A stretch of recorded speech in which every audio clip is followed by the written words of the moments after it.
Good afternoon, folks. Thank you very much for being with us today. As you all know, this is the Committee on Education and Cultural Affairs. We're here this afternoon for a few public hearings related to legislation that is coming before the committee. We'll get into that shortly. Prior to us getting started, I just like to take an opportunity to introduce myself and allow committee members to do the same. We do have a new committee clerk with us today, Maura Taylor, and we also, Elena Roy, who most of you have seen with us before. She is our analyst. And outside of that, we will get rolling. My name is Joe Rafferty. I represent Senate District 34, which is down in York County, the communities of Berwick, North Berwick, Wells, Kennebunk, and Kennebunkport.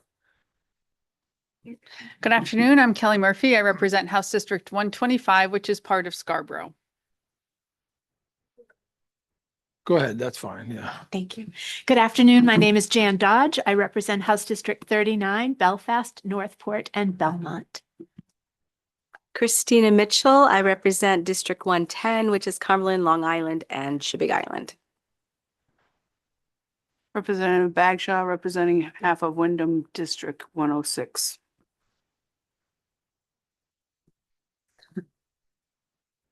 Kim Hagan, I represent District 36, which is Hamden and Newburgh. Good afternoon. Welcome back to education. I'm Representative Holly Sargent, and I represent District 147, the town of York. Good afternoon, everyone. Representative Ed Crockett from District 112, which is part of Portland and part of Falmouth.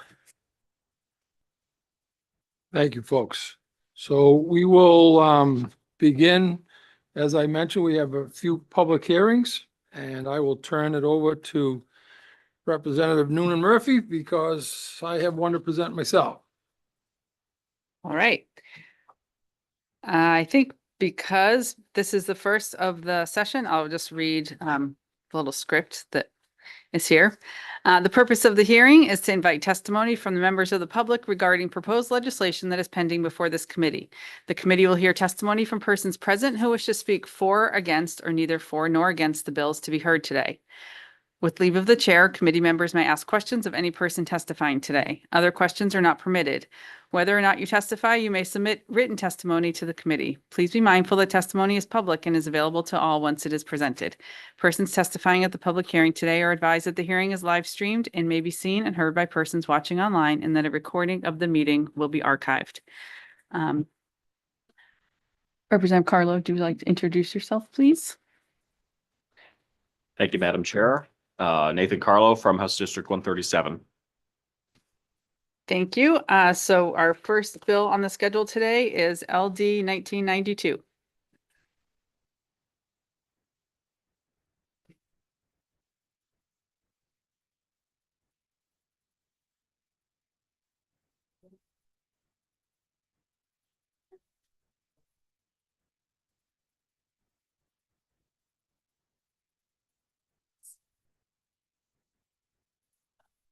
Was that yours? Thank you, Representative Murphy and distinguished members of the Joint Standing Committee on Education and Cultural Affairs. My name is Joe Rafferty, and I proudly represent the people of Senate District 34, which includes Berwick, North Berwick, Wells, Kennebunk, and Kennebunkport. I'm here today to present LD 1992, which is an act to create a process for residents of a municipality to withdraw from a school union. This bill allows the residents of a participating municipality of a school administrative unit within a school union to petition and vote to withdraw from the school union in the same manner as single municipalities may withdraw. I am presenting this bill legislation on behalf of the Department of Education, and I know that there are folks from the department here today and would defer questions, if you would, to them as they know more in terms of the specifics that I'm sure they can provide. But I will take a simple question if you have it. Does anybody have any questions? Representative Bagshaw. Yeah, can or somebody explain why we're doing this and what would be the purpose of it and how is it useful to the I mean, citizens? I can repeat what's in it, you know, it allows a municipality to withdraw, but I think that the experience from the people behind me would be more appropriate. Okay, is there somebody that could? Yeah, there'll be Sure. other people testifying. Thank you. Does anybody else have any questions? Okay, not seeing any. Thank you. Is there anyone in the room that would like to testify in favor of the legislation?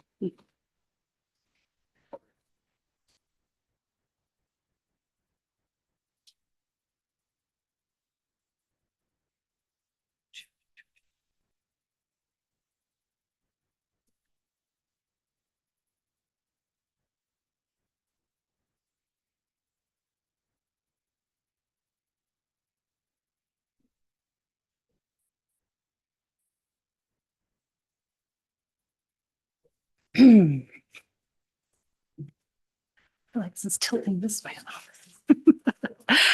Hello, everyone. Senator Rafferty, Representative Murphy, and esteemed members of the Joint Standing Committee on Education and Cultural Affairs. I am Courtney Belolin.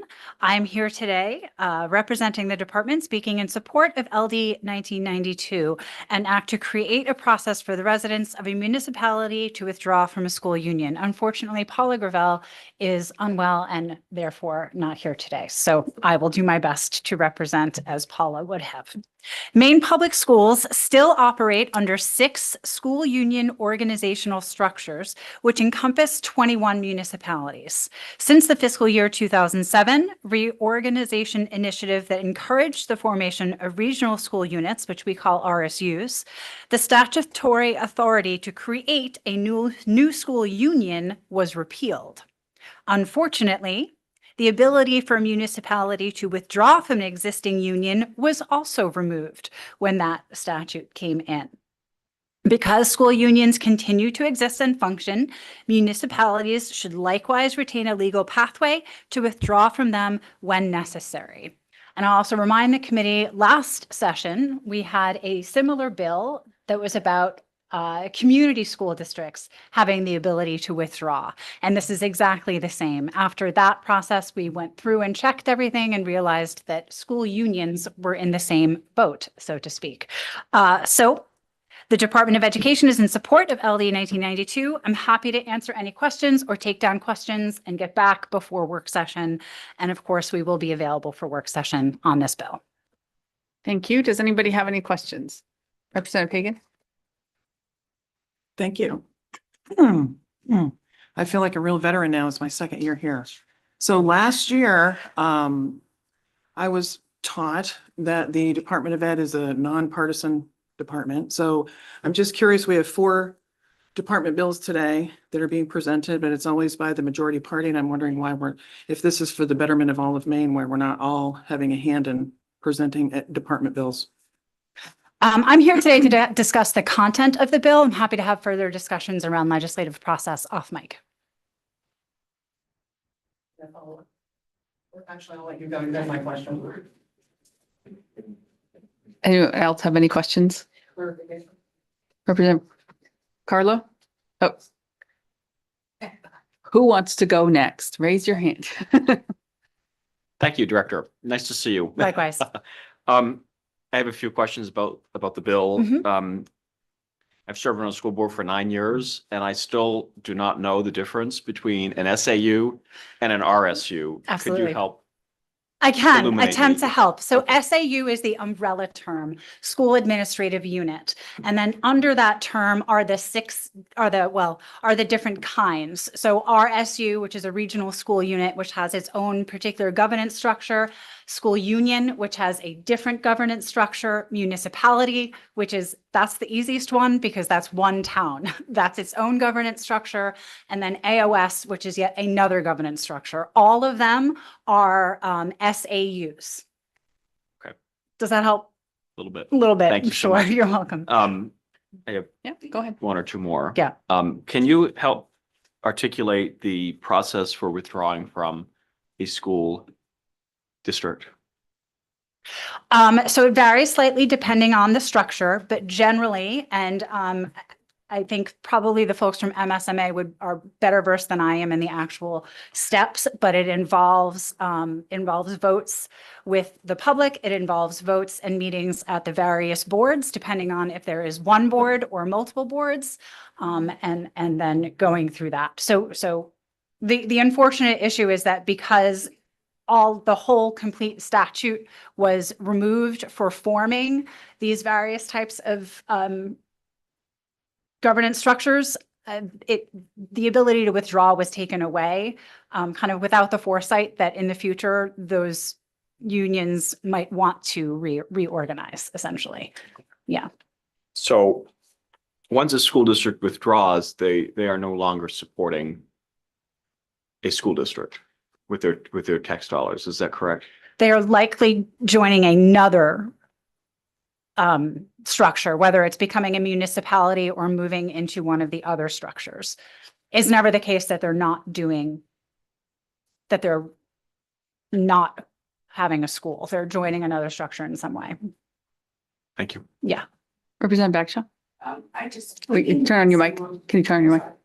I had a similar question to Representative Carlo. If you could probably explain this to me like I'm a 5-year-old. The difference between RSU and SAUs. I asked AI and they said restricted stocks units, RSUs, grant employees stocks, shares of stocks once outright certain conditions are met, while stock appreciation rights, SARs, give employees the right to receive the increase in value of specified number of shares of a set period without actually owning shares. Essentially, RSUs provide actual stock upon vesting, whereas SARs provide cash or stock based on appreciation of value. So I want to know how this union thing and becoming the other, how much is that going to cost? How is it going to be different cost-wise? So a regional school unit, which is what RSU stands for here in Maine in the context of education, is just the title of the various organizational structures in Maine. So local control, if a school district or an SAU or the component districts, component units in an RSU are interested in reorganizing, they have the ability to do so. It is entirely up to the local municipalities as far as what the costs may or may not be. This bill does not have a fiscal note. It does not cost anything to give school unions back the ability to withdraw and reorganize if they so desire to. But I'm still okay. Help me understand why this bill is important. 'Cause Because I'm not currently we have under 10 school unions in the state of Maine that currently do not have the ability to reorganize if they so choose to. And we do expect that at some time in the future, I cannot say if that's 1 year, 2 years, or 10 years, but we do expect that there will be the time when a school union that is currently a school union will want to reorganize. And it is only fair to them that they have the legal ability to do so, just like every other organizational structure. Unrelated question. You have another question? I have an unrelated question. So I know you didn't want to answer Representative Hagan on the mic today for that question that she asked. So how can I thought that the committee was here to direct the Department of Education. So I just have looked through these bills and there's a lot of the Department of Education bills that are going to be directing us on how to direct you. So can you help me understand why we're here? It is traditional for departments across the state to submit bills that are germane and appropriate to department functions. So we're just here to have you direct us on how to direct you? Department bills, we've had them all I the years. understand. So I they understand. are required by statute to have a sponsor and to come before the committee to have a hearing for minor technical changes in how they report things or whatever. I mean, we're having a public hearing so that if anyone in the state wants to contribute to it, they're more than welcome to, but they are typically things that nobody else would know about to fix except the department. Mhm. So I would say that's why we're here. Representative Crockett? Thank you, Madam Chair. First thing I'm saying, I wasn't here in 2007. So, but I am curious, do we know why it was decided that they weren't going to allow municipalities to have the option in their best interest to move around? Sure. Likewise, I was not here either. And while researching legislative history can be fascinating, we do not always get the intentions or the reasoning behind actions of previous legislators. To the best that I am able to guess, they repealed those sections of statute wholesale because they were kind of individual chapters. And I think it was just lack of foresight, or just, and I think that's all it was. And it happened with every kind that was repealed. So likewise, community school districts were repealed. You can no longer create a community school district. And we, as I mentioned, we had to come before the committee last session to fix that problem as well, because we had a community school district that was looking to reorganize. Anybody else? Oh, Representative Hagan? Thank you. So that kind of goes along with what I was thinking. So something must have prompted this need to create a need now for this to be able to happen. Well, so yes. So what prompted the need for this to happen now was last session when we had a community school district in the state of Maine that was looking to withdraw, and we realized there were no statutes guiding how it needed to happen. So the bill came forward to reinstate the ability for community school district to withdraw. And after that, we decided to look through statute to make sure that we weren't missing anything else. And turns out we were missing it for school unions. And since there are still a handful of school unions in the state, like I said, it's logical and appropriate for them to also have their statutory authority to reorganize and withdraw reinstated. Otherwise, what happens, it becomes kind of messy, and there have to be a series of private bills, which are lengthy and honestly takes the process a little bit out of the hands of the local communities.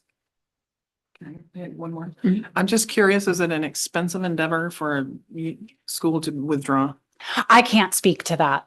There may be other people who can speak to that. My guess is it depends. Yeah. Thank you. Any other questions? Not seeing any. Thank you. Great. Is there anyone else in the room that would like to speak in favor of LD 1992? Anyone who would like to speak in opposition? Anyone who would like to speak neither for nor against? And we don't have anybody online, so I will close the public hearing on LD 1992.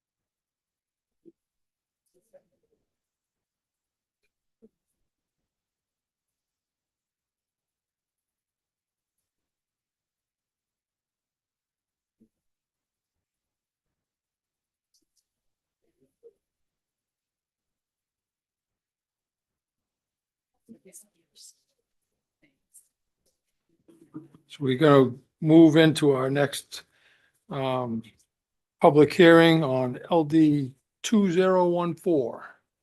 And we will have Representative Noonan Murphy will be presenting the legislation for us.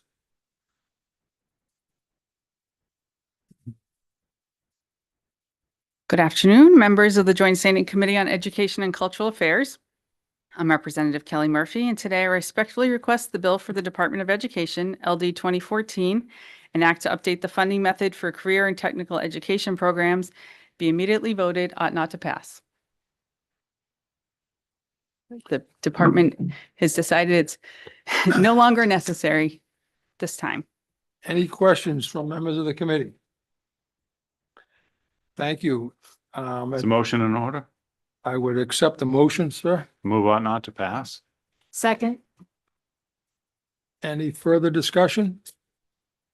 So the motion has been made, ought not to pass. It's been seconded. And I have heard no further discussion. All those in favor of the ought not to pass motion, please raise your hand. Thank you. All those opposed? One. Did you get that count? We had Representative, did you vote? I don't know if you did or not. Oh, yeah, well, I mean, is it weird to vote from up there? Well, Yeah. no, it's not. It's a little bit weird. If you were over here, you would. Yeah, I would, that's true. All right, so we're good.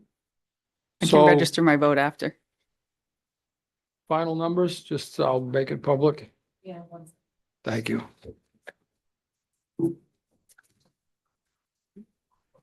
Six, 7, 8, 9. You got a process of cloning. That's what she's talking about.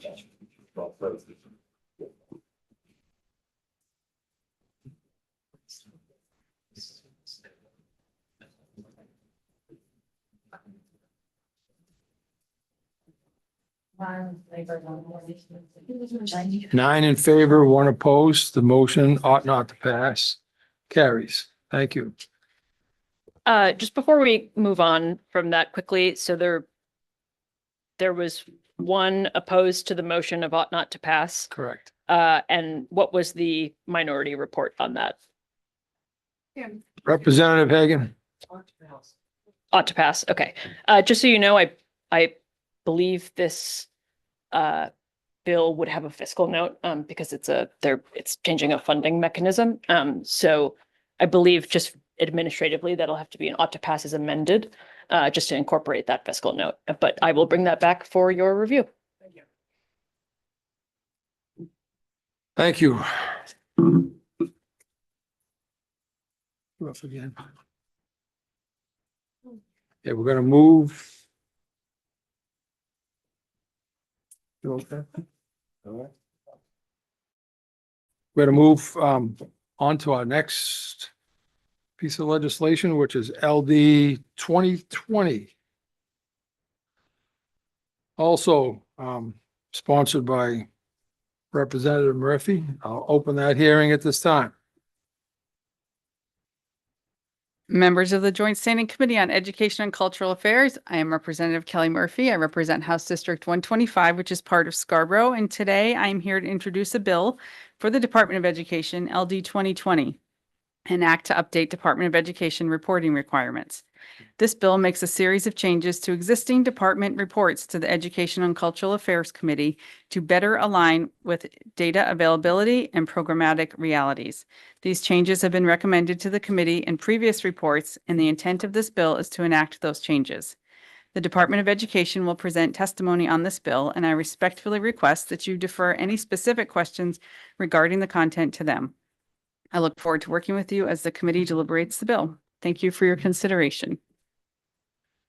Thank you, Representative. Any questions of Representative Murphy at this time? Hearing none.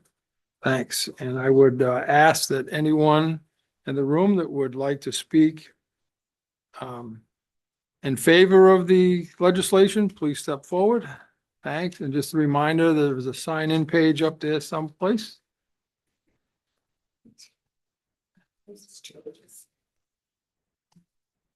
Thank you.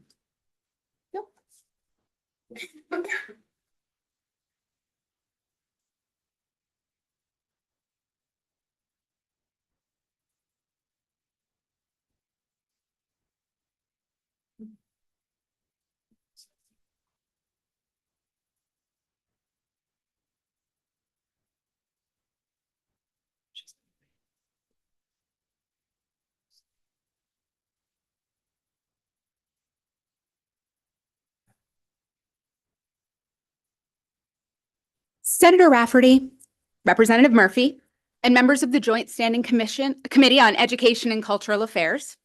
My name is Jennifer Belanger, and I'm here today representing the department speaking in support of LD 2020, an act to update Department of Education reporting requirements. Since 2023, I have worked on the legislative team here at the Maine Department of Education, and a central part of my role outside of the legislative session is coordinating work groups and reports for the Maine DOE. The key purpose of this legislation is to better align the information needed by legislators with the availability of the data. Further, this bill also operationalizes key recommendations provided to the Education and Cultural Affairs Committee in previous iterations of these annual reports. What you have in front of you is my testimony along with a chart to provide you with a crosswalk of these changes. So I'm going to go through them one at a time. In section 1, we are seeking to enact the recommendation provided in previous annual concussion reports regarding the frequency of reporting. The rationale for the recommendation is that changes in national data show that the incidence of concussion is somewhat stable, as stated in our 2023 report, and the International Conference on Concussion in Sports, who leads best practices, only convenes every few years. This recommendation is supported by the Concussion Work Group. In section 2, we are seeking a small change to the annual truancy report to push its due date back from January 15th to March 1st of each year. And this is due to the availability of the data, which we rely on to draft the report. It is not ready for analysis until January, right about now. We're not seeking any substantive changes to this report at all. Sections 3, 4, 5, and 6 regard annual reporting on child development services and the transition of free appropriate public education from CDS to school administrative units for 3 and 4-year-olds with a disability. In our 2025, what we called our CDS to SAU transition report, we recommended this change to the committee. At the core is the annual CDS report, as outlined in section 7209, subsection 4, paragraph E. The items that we are proposing to report on the future iterations of these 2 reports are substantive and comprehensive and are in alignment with the data and the information we actually possess. The goal is to provide a more effective snapshot of the work done by CDS and the students it serves and in this transition. In section 7, we are seeking a similar change to the annual summer programs report as we're seeking with the truancy report in section 2, simply asking to push back the deadline because of data availability. We simply don't have it until later. Section 8 is seeking a small substantive change to the annual post-secondary retention and graduation rates report about the comparative data. While comparative data is certainly useful, there is not a straightforward method to compare peer institutions. In our previous reports, the Carnegie classification of institutions of higher education system has been used to identify comparisons for Maine-based institutions. Unfortunately, due to the specificity of certain fields, peer institutions cannot always be determined by using these data sets to find exact matches, which leads to subjective choices. The data set is updated only every 3 years, while actual institution characteristics and offerings change more frequently. And this has been a significant limitation in previous reports that we have noted. Sections 9 and 10 propose broadening the annual Educator Preparation Program report, changing its title to Educator Workforce Preparation Data Report, and also aligning the reported data to better align with the realities of educator certification in Maine. The Educator Preparation Program report currently only captures a small portion of the teacher workforce. By broadening the report, you'll have a more accurate picture of what the educator workforce landscape is in Maine. Again, the addendum to it just is a chart format that helps visualize it in a slightly different way. The Department of Education is in support of LD 2020, an act to update Department of Education reporting requirements. I'm happy to answer any questions you may have, and I will be available for work sessions on this bill. Thank you. Thank you. Senator Libby. Thank you, and welcome. Nice to have you here. Thank you. Thank you Thank for you, your Senator. testimony.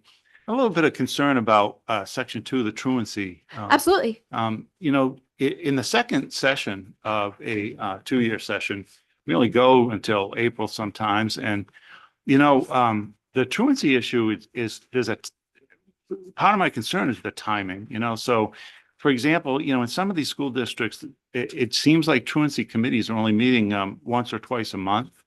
And in that time, the damage is done. Student will miss 10 or 20 courses, or days, class days, and nothing's been done yet.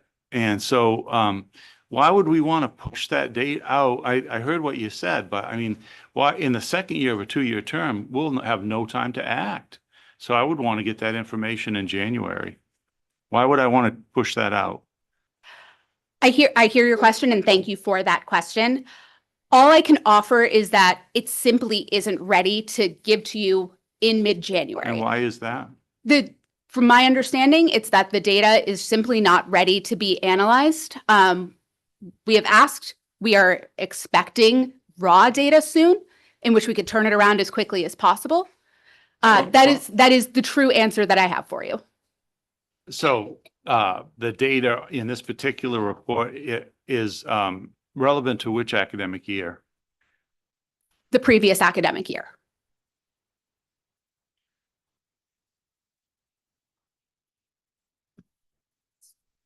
I will be back at work session. I can talk talk with my colleagues and see what we can get at work The session. previous academic year is done in June, so we're talking about a report that would have to be developed by January. Like I said, I will get back and confer with my colleagues who are on the data team to make sure that and I can come back at work session. Yeah. And if that date can be moved. Okay, thank you very much. Representative Crockett. Yeah, thank you, Mr. Chair. I am totally supportive of getting some answers with respect to what Senator Libby just discussed. Understood. I'd also apply that to section 7 Understood. with respect to the annual programming. If I'm reading that right, I'm assuming the annual programming is the summer time period. Yes. And I think getting that report back in January would be helpful. Understood. Yes, sir. Any other questions? Yes, Representative Dodge. Thank you, Mr. Chair. Thank you for being here today. I wonder if you could please back up slightly. I am not finding an explanation in graphic form about section 3 and section 4, the child development services reporting. Could you refresh that, please? Absolutely. So sections, I'm just going to pull up the actual. So section 3 was just changing a reference to the annual CDS report. And same with section 4 is also a clerical reference piece. The substance is talked about in section 5, talking about the CDS annual report and what is required for that. And then section 6 is the reference to the CDS annual report within the work you all did regarding the transition of FAPE from CDS to SAUs for Awesome. preschool children. Thank you very much. Of course. Other questions? Hearing none. Thank you very much for your testimony. Thank you very much. Thank you.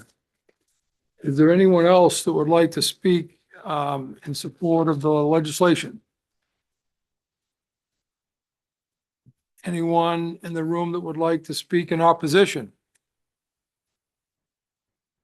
Anyone that would like to speak neither for nor against? And we do not have it. We have one online. Thank you. Good afternoon. Mr. Kaczynski, can you hear me?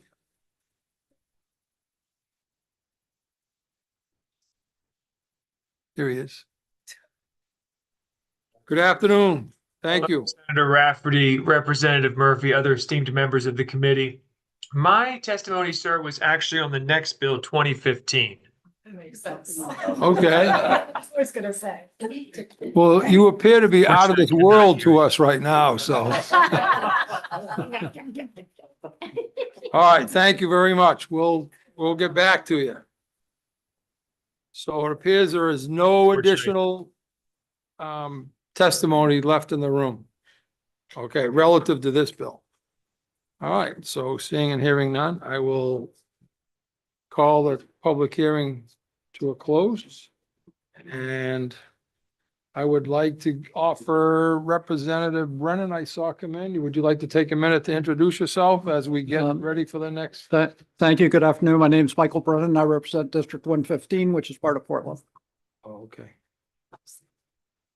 Thank you, Representative.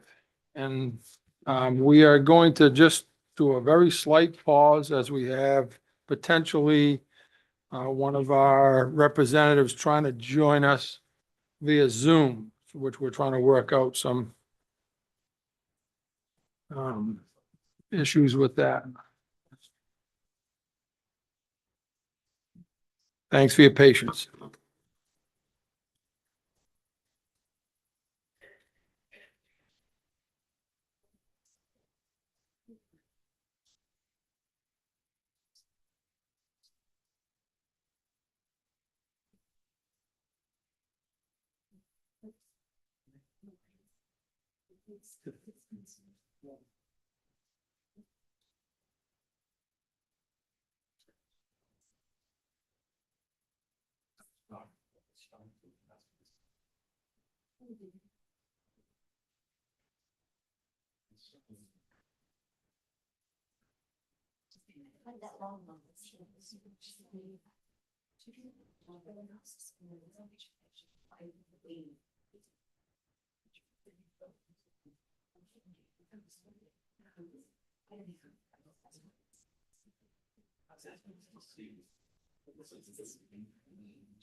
person that was making every effort to join us. Apparently, there's some glitches on her end at this point. So we are going to move forward, and that would mean we are going to move into LD 2015. And this is being presented by, where'd you, oh, there she is. Representative Sargent. Thank you. So I'll open the public hearing for LD 2015 at this time.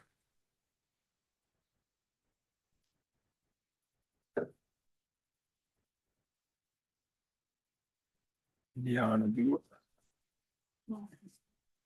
this yours, Phyllis.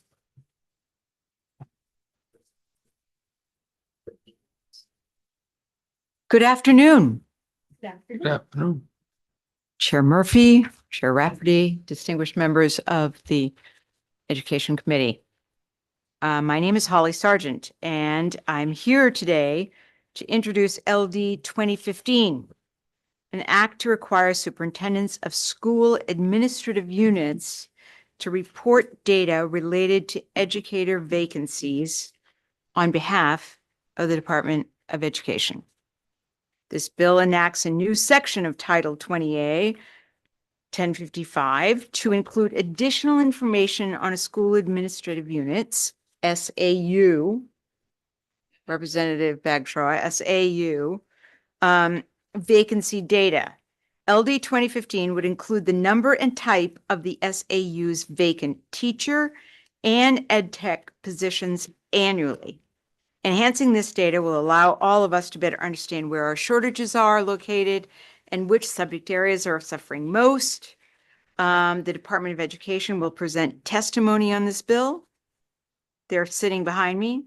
But I would just close by saying we cannot know what the trends are. We cannot see how we're doing, where things are working, where they're not working on this horrible problem we know we have, which is the shortage of teachers, without really, really good data. So our data collection on these kinds of things has been highly variant. Let me just say that. Sometimes we have a lot of them from certain school districts, certain SAUs, sometimes we don't. So this is going to standardize and make certain that we know what's happening on these really critical segments of our workforce on an annual basis. And the superintendent will be putting it together as part of the annual submission that superintendents already do. This would be in addition to some of the stuff that they already do. I'm happy to answer any questions. I'm also very happy to sit down and shut up. Thank you, Representative. Are there any questions? Representative Hagan. Thank you. So is this what the superintendents already do? Is this an end of the year report?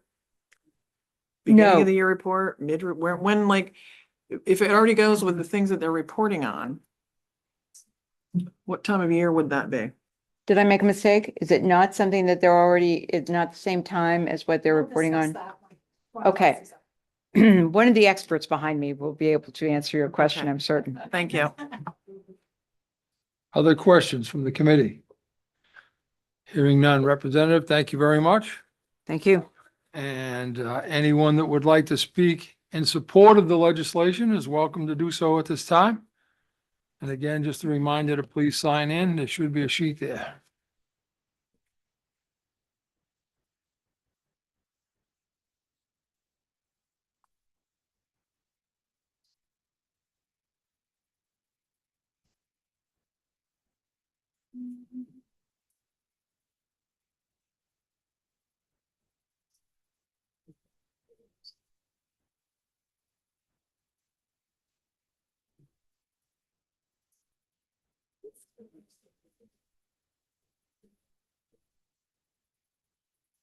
Thank you.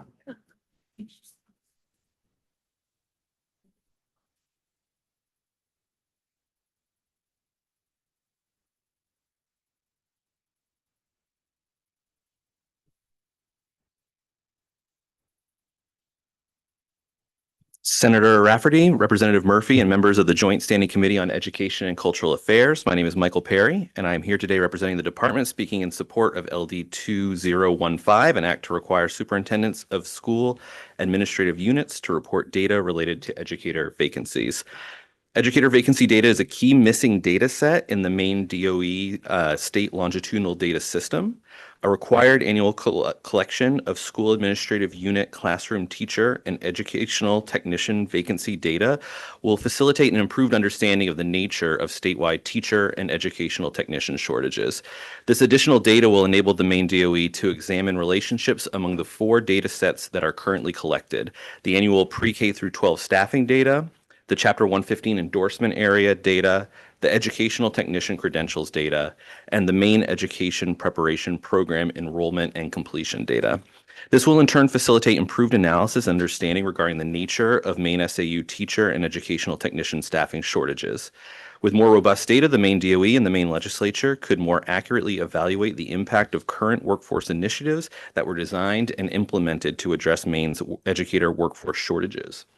The Department of Education is in support of LD 2015, an act to require superintendents of school administrative units to report data related to educator vacancies. I'm happy to answer any questions the committee may have, and I'll be available for work sessions on this bill. Thank you, Mr. Perry. Any questions? Representative Dodge. Thank you, Mr. Chair. Thank you for being here today. My first question is, then this data exists, yet it is not coordinated and overlapped for integrated analysis. That's correct. Yes, school administrative units, they are aware of the vacancies that they post for year in and year out, but the state currently does not collect that from the local districts. And so what that means is we don't have a statewide snapshot of precisely how many teacher vacancies there are statewide. A follow-up, if I may, Mr. Chair? Sure. Thank you. So my next question is it true that there are school districts who do not update DOE on vacancies by asking them to help publicize their need? That relationship, as far as having the DOE support and addressing their workforce needs, is really variable locality to locality.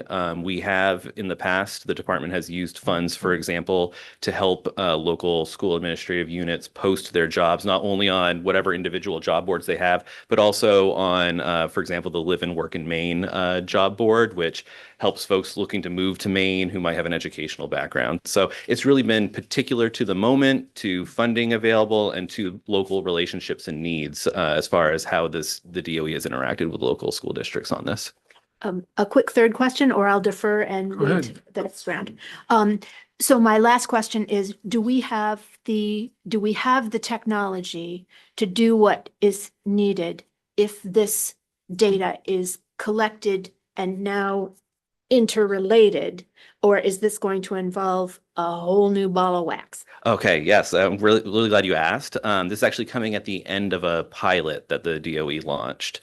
And there were really 3 phases of that pilot.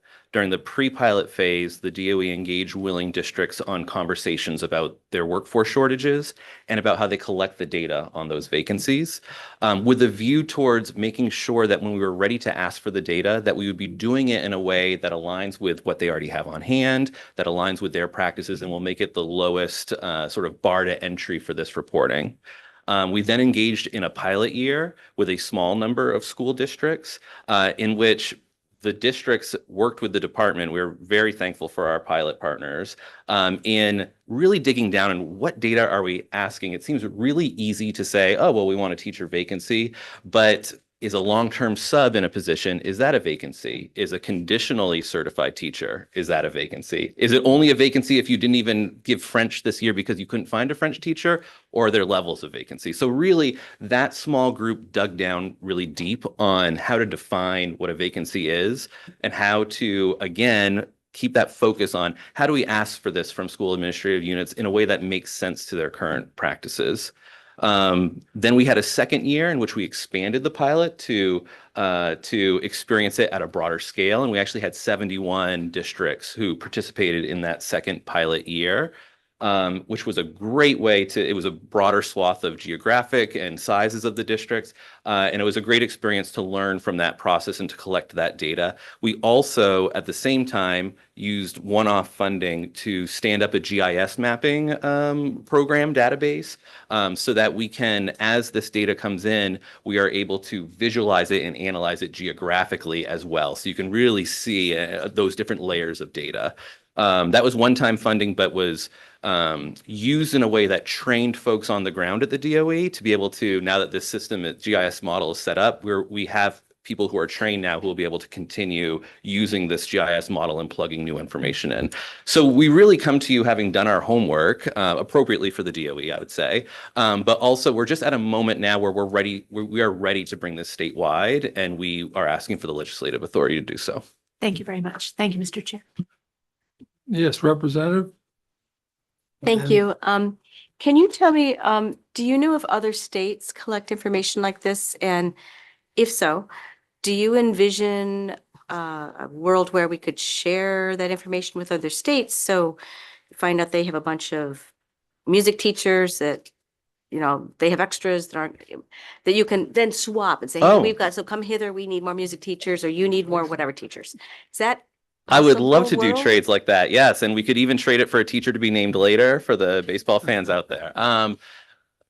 The answer is yes. Other states are collecting this data. And we structured our collection and our results off of models from other states that we found to be really compelling. In fact, the GIS model, we started talking about that in-house after seeing Colorado's GIS model, which as a square state, it really is a beautiful website. They can really put it on the screen in a lot of compelling ways because it fits quite nicely on a screen. We'll have a little more challenge there, but we like a lot of how they were visualizing their data, and so that's why we got into, well, could we do a GIS to really understand the geographic difference in these shortages, and to kind of put a point on the answer. Yes, other states are doing it. We looked at other models. We attended some conferences also where a lot of states presented on how they are collecting and using their data. And there really is a broad sort of spectrum on how states are handling this. But the answer is that it's no one who was collecting the data expressed regret for having done so. And so it was really compelling that we were on the right track to wanting to collect this and be able to use it strategically. Yeah. Thank you. Representative Hagan? Thank you. Thanks.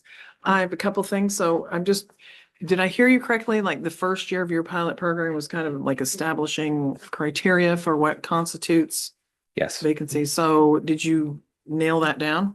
Yes, and a lot of learning along the way, but we really want to make sure that superintendents were able to, in this reporting, for example, tell the difference between if they have a temporary solution or if they have no solution or if they have someone that they're working up to full-time employment. And we also, to be strategic about this data, also made sure that in the model, when a district is reporting a vacancy, they are specifically in the data we were collecting, mapping it to a specific credential area in Chapter 115 that applies to that vacancy. And that will allow us to actually use this vacancy data also to more accurately run our state-specific teaching shortages through the federal government. Right now, our shortage data is based on more indirect data. It's based on what percentage of staff are actually employed at districts in Maine who are teaching in an area and don't have full certification. And that tells us something about the job market, but it doesn't capture, for example, the district that is not even putting on a certain subject because they just couldn't get someone. That's not in our vacancy data anymore. So, so those are two examples of how we were able to use that pilot to make sure the data that we are getting is most strategically valuable as possible. And if there's interest, we can share more at the work session about exactly those sorts of data definitions we were able to come up with. So I'm assuming then you would, if this is a new requirement to collect this data, so you would be sharing that criteria with each of the superintendents? Yes, exactly. Yeah. Yeah. And I'll go back to my original question is like, when does this take place, this data? Yeah, districts already report out to the DOE all of their staff, their filled positions. That happens in the fall every year as their staffing settles, and then they are able to report it out. I know for my office, we get that data from the data team all compiled together towards November or December typically. So it would be a little bit before that the districts are reporting it. And this would just be folded into that normal staffing report they're already doing. I just have one more. So you had mentioned also that you learned how some of the other states are using this data that you're collecting. So what's your takeaway that would be that would give a superintendent reason to think, oh, this is worth me putting this data in? How do we help? Yeah, sure. I'll go back to the example of Colorado. They've done a really good job mapping geography, but also mapping both sides of the workforce question. So both the demand from school districts, the vacancy data, and the supply data. Educational preparation programs report to the state who they are preparing, who are they getting credentialed. And it has allowed districts to uncover new partnerships. For example, we can't find a music teacher, and we had no idea that this institution across the state is completing music educators at a high rate. And so local districts have been able to craft new direct relationships with education preparation programs in order to get the sort of educators that they're lacking in their district. And they can even plan out, they know they have an anticipated vacancy in a few years. And so they'll set up a relationship with a college and they'll say, we're really anxious to get student teachers in this area because we know we're going to have vacancies in it. And that's really been fruitful. Thank you. Yeah. Any other questions from the committee? Not hearing any. Thank you very much for your testimony. Is there any additional testimony in the room in terms of support for the legislation?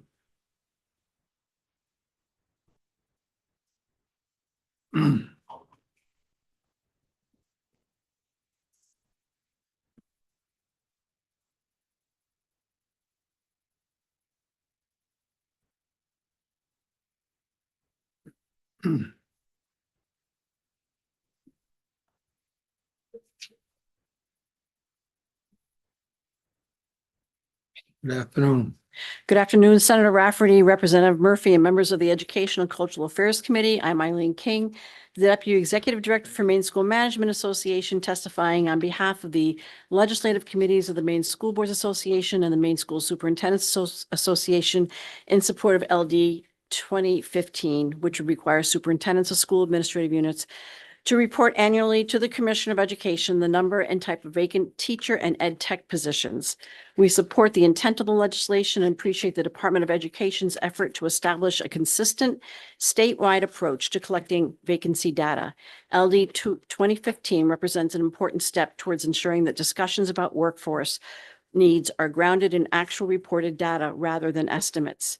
Superintendents value accurate, comparable, and meaningful data. Requiring reporting on both the number and type of vacant positions as outlined in the bill will provide greater clarity around where shortages exist and which roles are most affected and which may help to guide us to regional solutions. We did have a couple questions about the implementation considerations. Michael Perry from the department has addressed the reporting mechanisms and the frequency and timing. Thank you very much. I should have just picked up the phone and called and asked him. We do appreciate the LD 2015 moves Maine forward toward more accurate understanding of educator vacancies by requiring consistent reporting from school administrative units. With thoughtful intention to implementation details, this legislation has the potential to provide valuable insight into workforce challenges, which may lead to lasting solutions to these challenges. And as we discussed in the legislative committees, before we fix the problem, we need to understand the dimensions of the problem. And this will be able to create a clear picture of where shortages exist and how severe they are. It will also allow us to track whether shortages are getting better or whether they're getting worse. It can promote targeted workplace development and strategies. It can guide district and state recruitment efforts, such as scholarship programs, loan forgiveness, and professional development resources. It can also guide the state to solutions, such as improved compensation, which I know we're talking about, enhanced working conditions, and streamlined certification pathways, and also higher ed they could use this data to also adjust their teacher prep programs, expand their capacity to higher needs areas, and creating a more responsive educator pipeline. So that was kind of a summary of what our both legislative committees came to think. Thank you. Any questions at this time? Representative Sargent. Thank you, Mr. Chair. So I'm This is- sorry, Representative, you were the sponsor, so. I can't ask a question? No. Yes.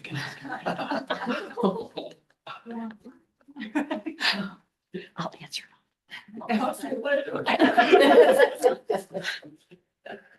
Any other questions? Thank you very much. for Thank you. being with It's us good to this see afternoon. everyone. You as well. Any additional, anyone would like to speak in support? Thank you.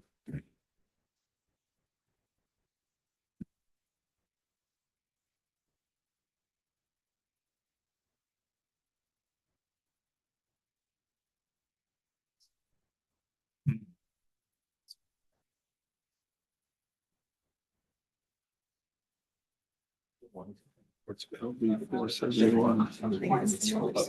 Oh, thanks. What is LD 471? Good afternoon. Senator Rafferty, Representative Murphy, and members of the Committee on Education and Cultural Affairs. My name is Jody Mezzanotte, and I'm the Director of Educator Engagement at Educate Maine. I'm submitting testimony in support of LD 2015. Educate Maine is a business-led education organization which champions career readiness and education attainment of Maine people by supporting education along the full continuum of life, from early childhood through adulthood. We also offer research and Maine-specific data to help inform your decisions on key education issues. In addition, I bring 23 years of public education experience in Maine, having served in roles ranging from education technician to assistant superintendent, and most recently as a principal. Through Educate Maine's Teach Maine Center, we also work to strengthen Maine's educator workforce by supporting recruitment, retention, and pathways into the profession. Work that is only as effective as the data we have to understand where vacancies exist and what positions are hardest to fill.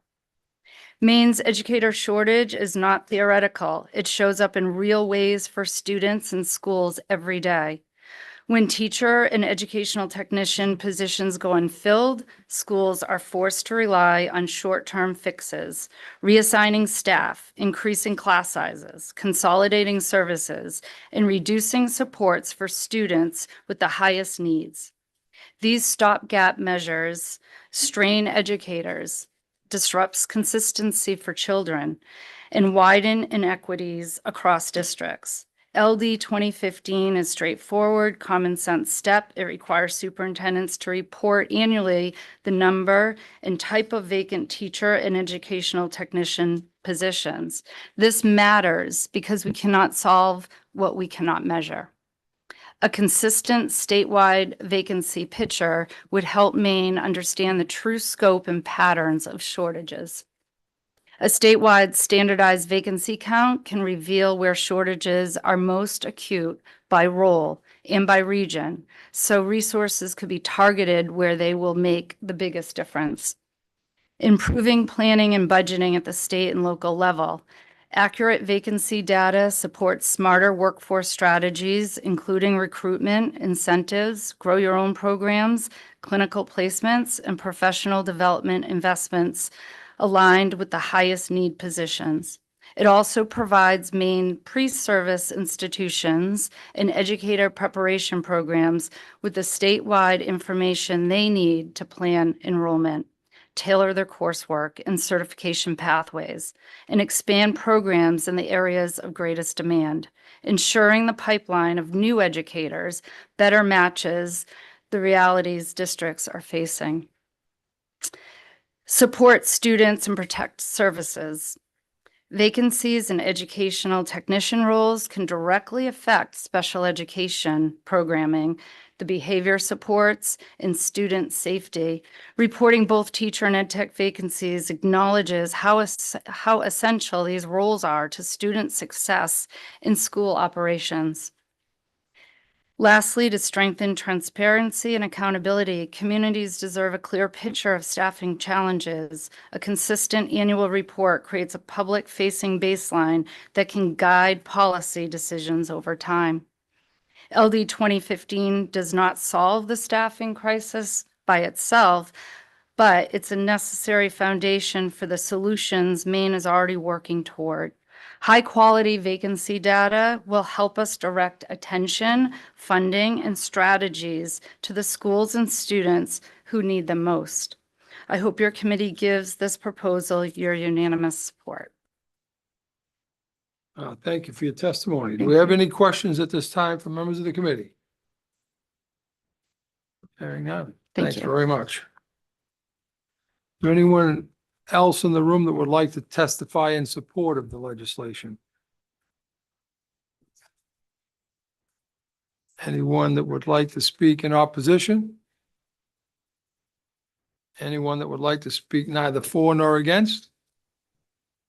So I do have someone that's registered online. If we could, yes, Mr. Kaczynski, good afternoon again. Senator Rafferty, Representative Murphy, can you hear me okay? Yes. I changed my background for you as well. Sorry about that. That's all right. Spacey one. My name is John Kaczynski, Director of Government Relations, Maine Education Association. And Jesse Hargrove, our president, submitted testimony on this bill. I just wanted to raise, you should have that. It was submitted through the portal, but I just wanted to raise up a few issues. First, I just want to say thank you to the department for submitting this bill. This is major progress, and we are very excited to see this bill here before you today. There's been a number of times where I've appeared before this committee, raising concerns about the workforce shortages that we have been hearing about. And to date, the number one source has been MainePERS, where we're able to track statewide the number of teachers quitting, retiring, leaving the profession. Spoiler alert, I just looked at those numbers for 2025 and they remain bad. 903 teachers retired in 2025. This is the third time in about 12 years now where we saw over 900 teachers retire. And then another 460 quit, 424 ed techs quit during the 2025 year. These are very large numbers and should be deeply concerning to all of us.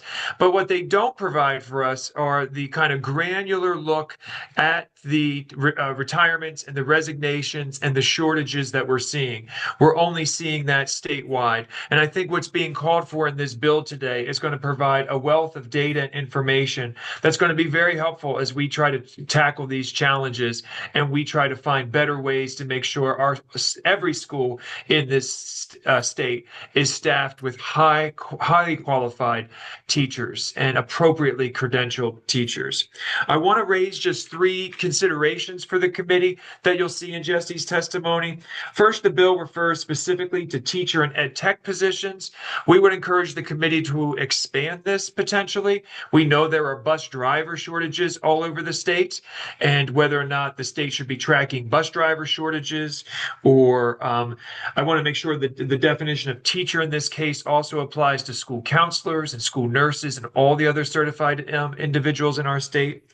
Secondarily, last year, this committee heard testimony from me and others about the number of teachers working in our schools that are not properly certified, maybe those that do not have appropriate background checks, and we wonder whether or not this might be an appropriate vehicle to provide concrete data on those crucial subjects as well. And then lastly, and I did hear Michael Perry speak, part of Jesse's testimony that I just wanted to raise up as well is what we're seeing throughout schools is when they're unable to fill a position, eventually that position is eliminated. And we want to make sure that we're tracking that as well. We have seen plenty of schools where they're unable to find a foreign language teacher. So after a while where that position just is never filled, that position's eliminated. We'd love to find a way to track that as well, because we think that too impacts the overall quality of education and the programs that schools schools are able to offer. So just because a program is eliminated doesn't mean that the need is gone, the need for foreign language instruction or science, math, you name it. With that, I'll stop. I want to thank you for your time and your consideration. I will be there for work session. Happy to answer any of your questions anytime. Thank you so much. Thank you, sir. Any questions? Yes, Representative Brennan. Thank you, Senator Rafferty and Ms. Kozinski. Good to see you. to This see you. is a kind of small point, but you mentioned the fact that we don't have data on how many people might be teaching, quote, outside their certification. Is there any data that shows that those teachers are less effective? I mean, the assumption would be that if somebody's certified in something to teach, that they would be good in that area. But on the other side, is there any data or any indication that people who are teaching are not necessarily, quote, certified in that particular area, that they're less effective?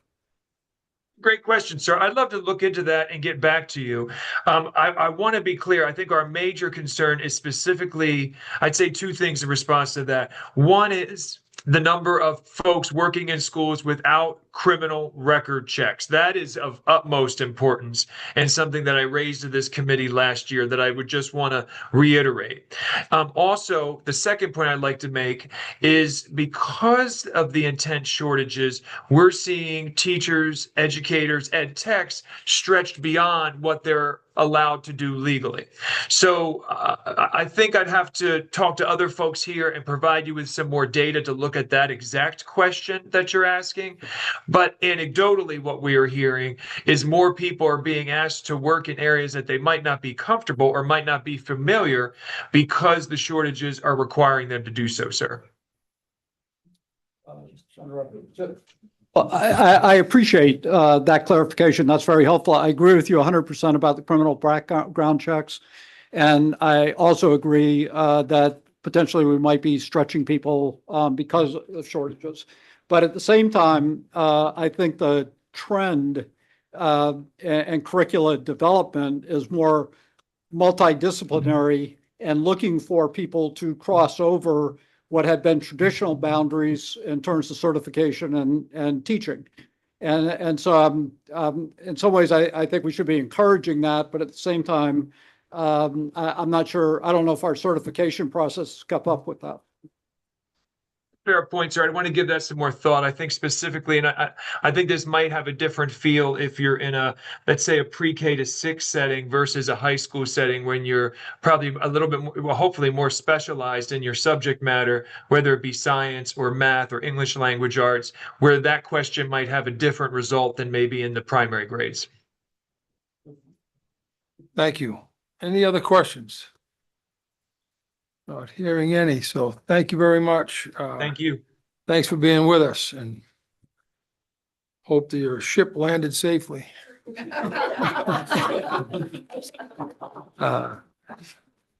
We have no other testimony in the room, correct? Okay, then I will call the hearing on LD 2015 to a close. And I believe, am I missing something? I think we're done. So it appears, oh, I'm sorry. Oh, it appears we've been through our work for the day. And thank you folks for being with us, but we will adjourn at this time.